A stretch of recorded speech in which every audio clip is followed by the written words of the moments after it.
You don't notice the exact moment when you stop belonging to yourself. There's no shouted sentence, no slammed door, no dramatic scene you could later point to and say, "It was there." That's when everything ended. It comes instead as a series of small, reasonable steps that everyone around you insists are for your own good. Until one day you realize that your name is still being spoken, but it no longer seems to refer to anyone real. The corridor they walk you down is painted in a color that was probably once chosen to look calm and clean, but under the weak light it feels more like the inside of a faded bruise. Your shoes echo on the lino, a sound that seems too loud compared to the quiet murmur of distant voices. It's the occasional clang of a metal trolley, the rustle of starched fabric. Papers are exchanged over your head. A woman with a tidy hairstyle and a clipped, efficient tone confirms details that are technically true and yet somehow stripped of meaning. Your age, your address, your parents' names, the date you were admitted. None of these details include the one thing that matters most to you, that you did not choose this. By the time you realize there will be no moment of appeal, you are already inside. This is Britain in the middle of the 20th century, or perhaps earlier, or perhaps later. The dates blur because in buildings like this, time belongs more to bureaucracy than to clocks. Officially, the place is described in phrases that sound reassuring. A home, a refuge, an institution dedicated to discipline, care, or rehabilitation.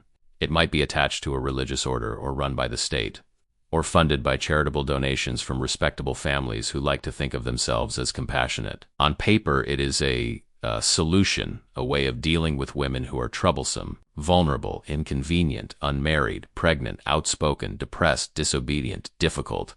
Out loud, people call it necessary. In private, they call it something else entirely, but not in front of you. In the entrance office, there is a ledger, thick and heavy, its pages lined with the neat handwriting of generations of staff. Names are written, sometimes with middle initials, sometimes with dates of birth, sometimes with small comments in the margins that attempt to reduce entire lives to a few clinical words: wayward, fragile, immoral, unstable. When your turn comes, someone dips a pen or taps a typewriter, or presses keys at a desk that smells faintly of polish and old paper, and your life is translated into lines of text. You are given a number, a room assignment, a set of rules that sound simple until you realize how much of yourself you will have to give up to obey them. You are told when to wake, when to eat, when to work, when to sit in silence, and when to speak. You are told what to wear, how to address staff, where your eyes should and should not linger. You are not told how long you will be here. That, they imply, depends on you. The first night, lying on a narrow bed with a mattress that smells faintly of disinfectant and old sweat, you tell yourself that this is temporary. You imagine that someone will change their mind, a relative will regret signing the form, a doctor will reconsider the recommendation, a priest will remember that mercy is meant to be part of his vocation. You rehearse conversations in which you explain, calmly and rationally, that you are not mad or wicked or broken, that you simply made a mistake or spoke too freely or loved someone you were not meant to love. Then you hear footsteps in the corridor, the low, authoritative murmur of staff voices, the muffled sob of someone in another room, and the rehearsed words dissolve. Here, your explanation does not matter. What matters is that you are inside, and that outside, someone who still has a voice has already agreed you belong here.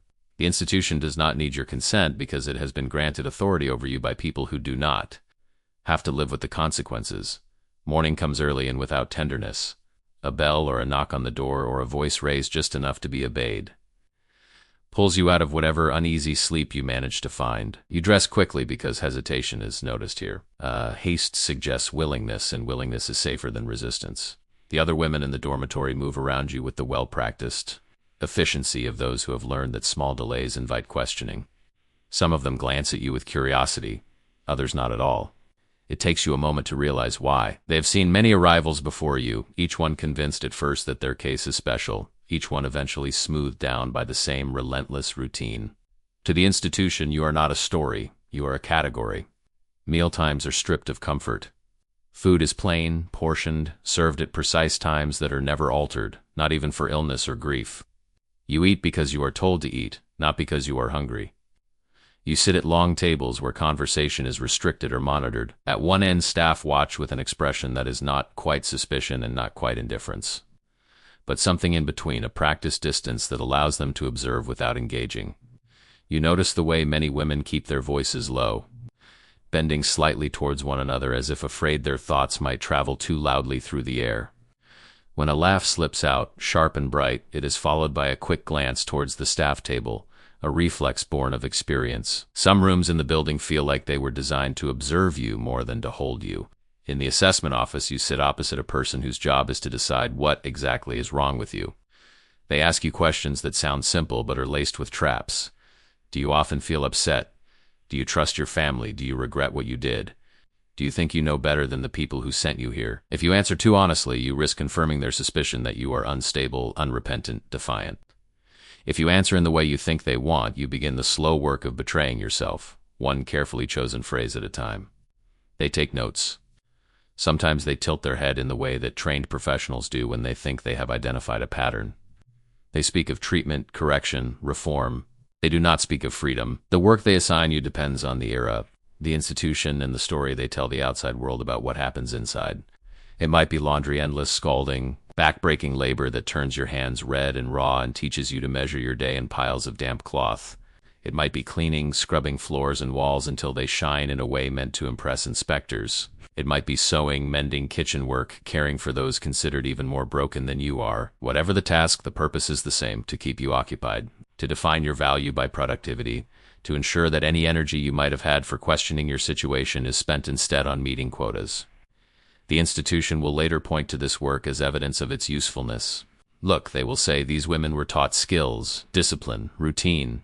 They will not mention what was unlearned in the process, the ability to make choices, to rest when tired, to say no. There are rules posted on a board somewhere, a formal list. Carefully worded, but you quickly discover that the written rules are only the surface. Beneath them lies an unwritten code, understood by everyone who has lasted here more than a few weeks. Do not attract attention. Do not stand out. Do not weep too loudly. Laugh too freely. Question too directly. Do not hold on to anything that looks like pride. Do not show too much attachment to another woman. Friendship can be interpreted as conspiracy. Do not mention plans for life after the institution in earshot of staff. They will remind you with a thin smile that such matters are not for you to decide. The penalty for breaking these unwritten rules is rarely a single dramatic punishment. It is something slower and more insidious: privileges withdrawn, letters withheld, visits discouraged, notes added to your file that will be used later to justify keeping you longer. The institution, after all, prides itself on being reasonable. It does not need to strike you to make you submit.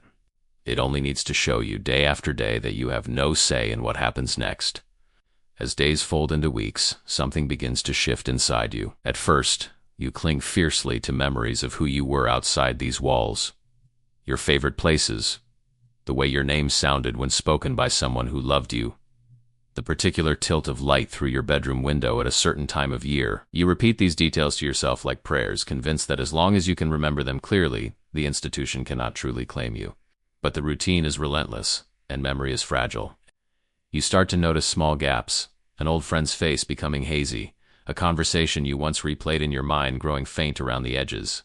Your own handwriting, when you see it on a form or a confiscated letter, looks unfamiliar, as if it belongs to someone else. Staff begin to refer to you more often by your surname or by a room number or by a label: patient, inmate, resident. The longer this continues, the stranger your given name begins to feel, like a coat that no longer fits. It is in these subtle adjustments that the institution's true work is done. It doesn't kill women, not in the way history books understand death. It doesn't need to. What it does instead is far quieter and, in its own way, far more efficient. It slowly persuades you that the person you used to be is gone, and that what remains is not someone with a life, but something that can be managed, assessed, and filed away. A life can be mourned. A file can be closed. You tell yourself that you will resist the erasure, that you will hold on to something private and unbroken inside you. But the institution has been perfecting its methods for far longer than you have been alive, and it does not rely on brute force. It relies on repetition. Every interaction is an opportunity to reshape you. When you speak, your words are filtered through someone else's authority. When you sit alone, your solitude is supervised. Even your thoughts begin to adjust themselves in anticipation of scrutiny. You find yourself rehearsing not only what you might say to staff, but what you might dare to think in their presence, as if your mind itself had become another room they might walk into unannounced. In official reports, places like this are described with phrases such as compassionate care, moral guidance, necessary correction. In practice, what they provide is something quite different: a carefully calibrated environment in which a woman is deprived. not of air or food, but of the conditions that allow a person to feel real. Letters from the outside, when they are allowed through, come opened, their contents read and sometimes annotated before you see them. Portions are occasionally missing, a line crossed out, a page gone. An entire letter hastily summarized by a staff member who assures you there was nothing of importance in it. Over time, friends and relatives write less often. Some are discouraged by the distance, the formality of the admission process, the subtle hints from authorities that visits may set you back or disturb your progress. Others are quietly relieved that you are no longer their responsibility. The institution becomes the explanation they give themselves for stepping away. She's being looked after, they say. It is for the best. Within the walls, your history is dismantled and reassembled in a way that suits the institution's narrative. Moments of defiance are filed under evidence of instability. Expressions of distress are written down as symptoms. Any protest about how you came to be here is flattened into the phrase lack of insight. The more you insist that you were not as they describe you, the more you confirm their diagnosis that you are unable to accept the truth. This is the genius and the cruelty of the system. It defines you, then interprets any attempt to redefine yourself as proof that you are unfit to do so. You begin to adapt in ways that would horrify your earlier self. You modulate your voice to match the tone that seems to draw the least suspicion. You learn which staff members expect direct eye contact and which consider it insolence. You come to recognize the difference between a question asked out of genuine curiosity and a question asked to test your attitude. When new women arrive, you watch them go through the same sequence of reactions you once did: anger, disbelief, bargaining, despair. If you are kind, you try to guide them gently towards the compromises you have learned are necessary. If you are tired, you keep your distance. Not because you do not care, but because you know how much it hurts to see yourself reflected in someone who has not yet accepted how small her world is about to become. Some of these women have been sent here by fathers, husbands, brothers, or priests. Others were delivered by officials who consider them a burden on the community. A few came voluntarily, persuaded that they were a danger to themselves and that this place would help. What they share is not a diagnosis but an inconvenience. They upset someone's vision of how life ought to look. They were too sad, too noisy, too sexual, too independent, too unwilling to endure quietly what was expected of them. The institution presents itself as a solution to such disruptions, offering families and authorities a way to remove a problem without blood on anyone's hands. It is a tidy violence, carried out with signatures instead of blows. You witness in small, quiet moments how the institution erodes the details that make a person particular. There's a woman who used to hum under her breath whilst folding laundry, a fragment of some song from her childhood. One day you realize that she no longer sings, not because she has been forbidden to, but because the rhythm of the day has left no room in her for anything so unnecessary. Another woman who once insisted on brushing her hair with almost ferocious care begins to let it hang loose and dull. When asked why she has stopped, she shrugs and says there is no one here worth looking nice for. Yet you know, and she knows, that this is only half the truth. The other half is that, in a place where individuality is treated as a risk factor, maintaining any kind of personal ritual begins to feel subversive, and exhaustion eventually wins. For some, faith becomes a lifeline. They attend chapel services or whispered prayers not out of loyalty to the institution's religious framework, but because it offers them a language that suggests they are more than the sum of what has been done to them. Others find faith turned against them, used to justify their continued confinement. They are told that suffering purifies, that obedience is holy, that questioning those in authority is flirting with sin. When you hear scriptures quoted as justification for decisions that strip women of their children, their autonomy, their dignity, you feel something inside you twist. You are being asked to believe that the God in whose name these rooms were built approves of what is happening here. For some women, that belief breaks not only their trust in the institution, but their trust in the faith itself. Outside newspapers occasionally carry articles about such places. They speak of reforms, of modernization, of the need to move away from past excesses. There are inspections, visits from officials who walk through cleaned corridors whilst staff stand at attention. On those days, the atmosphere changes. Extra effort is made to appear orderly, compassionate, efficient. The women are instructed to look presentable and, above all, grateful. Questions asked by inspectors are answered with rehearsed phrases. The women know that any complaint voiced too directly will be noted in their file, potentially delaying their release. Afterwards, reports are written praising the institution's dedication in difficult circumstances. Recommendations are made, some minor adjustments are introduced, but the fundamental power imbalance remains untouched. Years pass like this, though inside time does not feel like years. It feels like cycles of repetition, seasons marked less by changes in weather than by the comings and goings of staff and the shifting moods of those who hold the keys. Women arrive and depart, but even their departures are rarely clean victories. Many leave without clear records. Their time here reduced to a line in a register and a vague reference in family stories to a period when they were unwell or away. Some are moved to other institutions, traded like administrative burdens from one ledger to another. A few never leave at all, not because they could not have survived outside, but because somewhere along the way, the world beyond the gates stopped being imaginable. If you ask staff, off the record, why certain women have remained for so long, they might say that the outside world is too harsh for them, that they would not cope, that it is kinder for them to stay where they are. They call it protection, they do not call it erasure. The institution measures its success not in the restoration of identities, but in their management. To prove that it has done its job, it needs to show that the women who pass through its doors emerge quieter, less troublesome, more compliant. A woman who returns to the life she had before, full of inconvenient questions and unresolved anger, is a failure in their terms. A woman who leaves with a bowed head, a history she is reluctant to speak of, and a habit of apologizing for her own existence is, ironically, a sign that the system is working. Even long after you have left, you find the institution's logic resurfacing in your thoughts. You apologize when you take up space.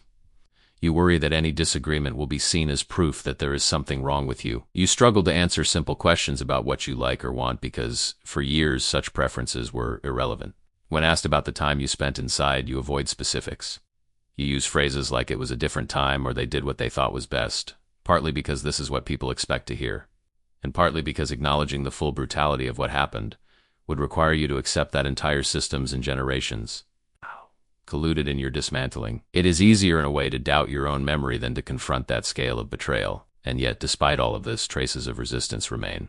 They are there in the way some women insist on telling their stories to anyone who will listen, even when they are dismissed as exaggerating. They are there in the fragments of testimony preserved in letters, diaries, court cases, and inquiries that refuse to be entirely buried. They are there in the occasional moment when a former staff member admits haltingly that certain practices were wrong, even if they struggle to articulate why they did not stop them. These small acts do not undo the damage, but they do something the institution never intended. They restore, in tiny increments, the idea that the women who passed through those doors were real, and that what happened to them was not unfortunate but unacceptable. The British institution that did not kill women would later be described, in softened language, as an unfortunate chapter, a product of its time, a well-meaning system that occasionally went too far. Such phrases are convenient. They allow a nation to express regret without truly examining the values that made such places possible. They suggest that the problem was excess, not design. They imply that what happened to you was an accident of history, rather than the predictable outcome of giving certain authorities the power to define whose identity matters and whose can be quietly, methodically erased. There is a particular cruelty in the way respectability wraps itself around institutions like this, like a clean white sheet pulled over a body before anyone has decided whether to call the police. Respectability makes neighbors avert their eyes instead of asking questions. It allows politicians to speak of tradition and order with a straight face, even as they sign funding for buildings where women's identities are unpicked thread by thread. It fills collection plates in churches with coins and notes from people who would be horrified if they saw what their generosity was sustaining. In Britain, the story of such institutions did not begin or end with one decade or one type of building. It seeped through workhouses, asylums, religious homes, reformatories, mother and baby homes, laundries, and so-called refuges for the fallen. Each type had its own vocabulary, its own rituals, its own uniforms. But beneath the surface, they shared something essential: the belief that certain women's lives were best handled out of sight, in spaces where their voices could be controlled. When scandals eventually began to surface, stories of forced adoptions, unmarked graves, illegal medical procedures, decades-long confinements without proper review, the shock expressed in public often sounded strangely naive. People asked, how could this have happened here in a country that prides itself on fairness, on decency, on the rule of law? The answer is that it happened precisely because of those prides. The conviction that Britain was, at its core, civilized and humane created a kind of national blind spot, If something was happening under the supervision of doctors, clergy, matrons, and state officials, then surely it could not be as bad as rumors suggested. Surely there were safeguards. Surely no one would allow such abuses to continue for so long. The reality, patiently documented in inquiries and reports, was that safeguards were often either weak, complicit, or entirely absent. Complaints made by the women themselves were treated with suspicion, especially if they came from those already labeled as unstable, immoral, or unfit. Families who tried to intervene were sometimes warned that taking their relatives back would be irresponsible, that they were not equipped to handle them, that the institution knew best. Staff, many of whom started with good intentions, found that questioning the system from within risked their livelihoods. Some persuaded themselves that they were doing what they could in difficult circumstances. Others stopped questioning at all. In such an environment, erasure did not require a grand conspiracy. It required only 1,000 small decisions to prioritize order over honesty, reputation over truth, silence over discomfort. Official language played its part. Documents recorded women as discharged rather than abandoned, relocated rather than shifted like parcels between facilities, deceased rather than buried without their families being properly informed. Terms like treatment, rehabilitation, and care smoothed over practices that, when described plainly, would have sounded like punishment, exploitation, and cruelty. Even the word institution itself is telling. It suggests something solid, neutral, inevitable, rather than a set of choices made by specific people at specific times. For the women whose lives were funneled into these systems, the legacy was not only what happened inside, but the way their stories were handled afterward. Many found, on leaving, that they could not make their experiences fit into the kinds of narratives others were willing to hear. If they spoke too softly, they were dismissed as complaining about strict but necessary discipline. If they spoke too strongly, they were warned to be careful, reminded that people might think they were unstable, or told not to dwell on the past. In some cases, their accounts were actively contradicted by the institutions themselves, which pointed to clean inspection reports and records of donor support as evidence that everything had been above board. Who, the listener would quietly ask themselves, seemed more credible, the respectable institution with its decades of service, or the woman whose life had visibly frayed at the edges? So the stories often stayed half-told, passed down in families as hints and silences. A relative might mention that an aunt spent some time in a place for nervous women, or that a sister went away after getting into trouble, or that a grandmother was in service somewhere and never quite recovered. The details, how she was treated, how long she was kept, what was taken from her, were left vague, either because no one had asked or because when they did, the answers were too hard to bear. It would take the work of journalists, campaigners, survivors, and a few determined historians to begin pulling those threads together into something that resembled a map of what had really happened.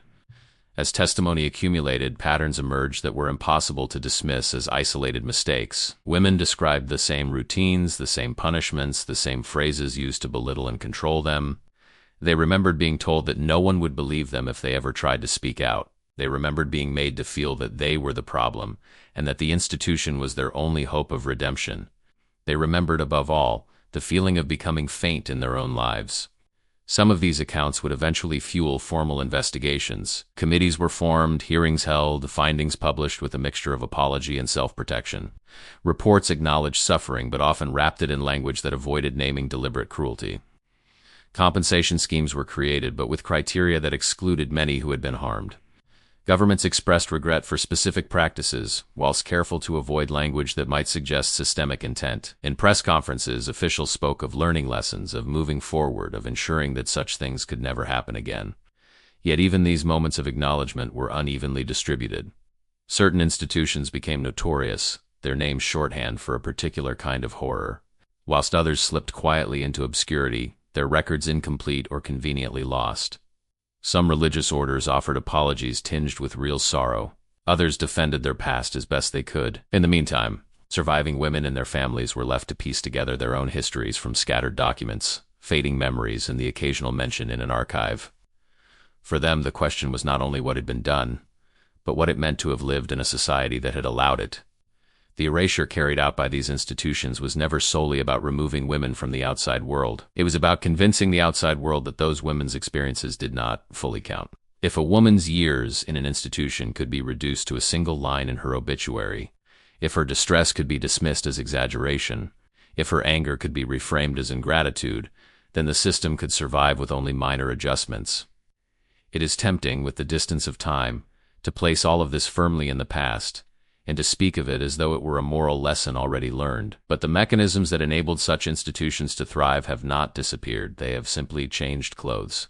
Whenever a society decides that certain groups are best managed out of sight, for their own good, whenever bureaucratic processes become more real than the lives they govern, whenever reputations are protected at the expense of truth, the logic of erasure is at work. The forms may be different detention centers, closed wards, undocumented placements in underfunded facilities, but the question is the same. Who gets to decide when a person's identity becomes an inconvenience?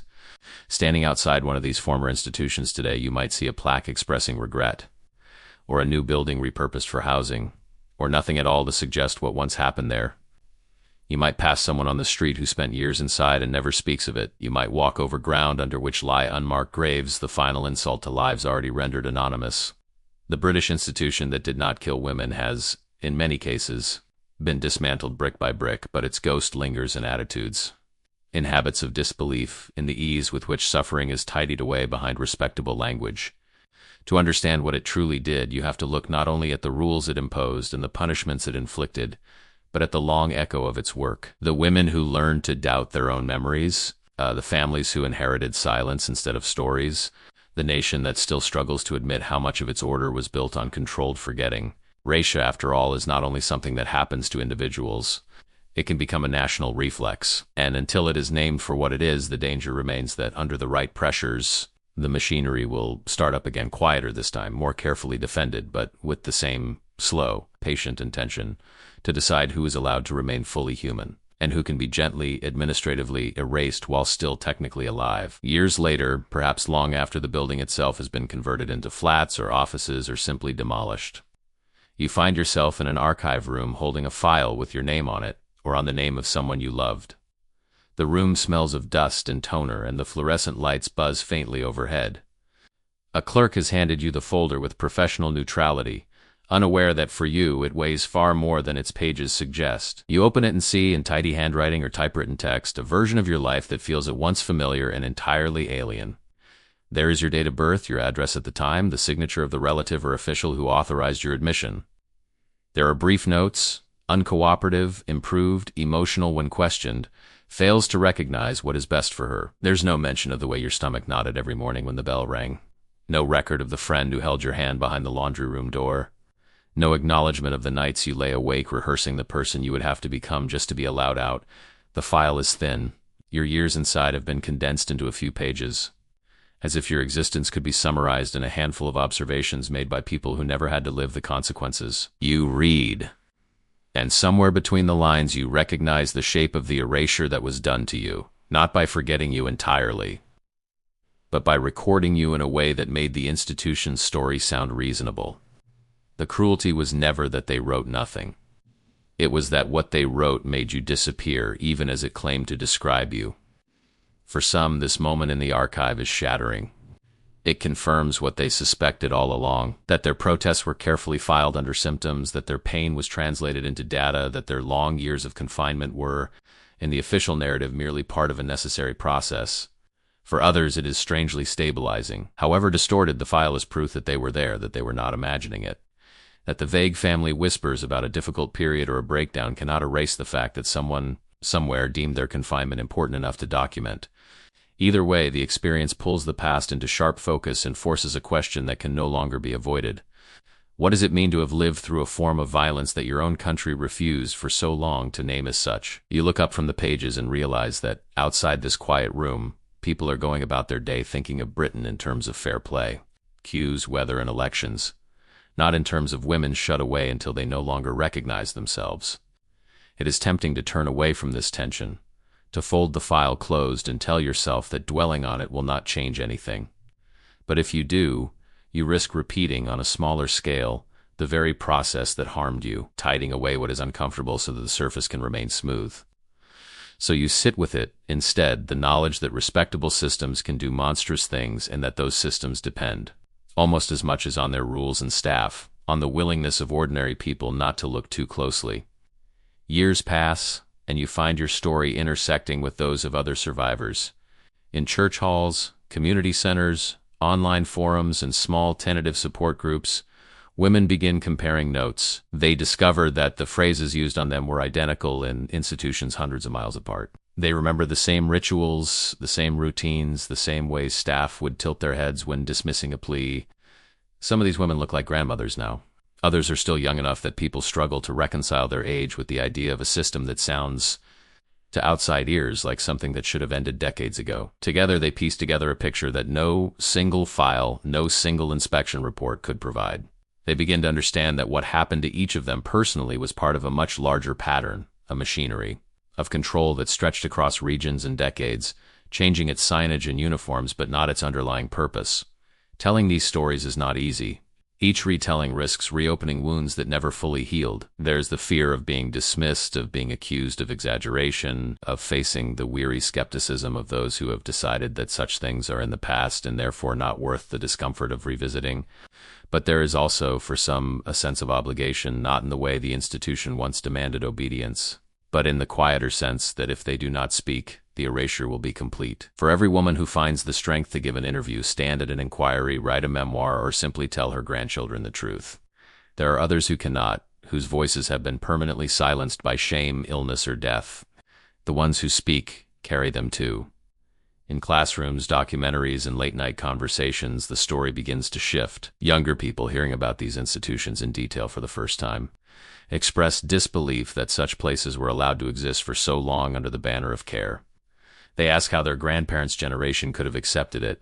They wonder aloud what blind spots their own time might have, which practices they will one day be judged for. These questions are uncomfortable but necessary. They suggest that slowly the narrative is moving away from treating these institutions as unfortunate anomalies and toward seeing them as warning signs, proof of what can happen when certain forms of power go unchallenged. And you, whether you live through it or are only learning about it now, are left with a choice about what to do with this knowledge. You cannot go back and stand between the institution and the women who were. Walk down those corridors in borrowed coats with shaking hands. You cannot unmake the decisions of relatives, officials, priests, and doctors who believed or pretended to believe that they were doing the right thing. You cannot put names on every unmarked grave or restore the years that were taken. What you can do is refuse to allow the story to be wrapped up too neatly. You can resist the softening language that tries to turn deliberate harm into misjudgment or overzealous discipline. You can recognize in debates about how to handle today's difficult people, refugees, the mentally ill, the poor, those who do not fit tidy categories, the same impulses that built those older institutions. The desire to remove what disturbs us from view, to manage human beings as problems rather than as lives.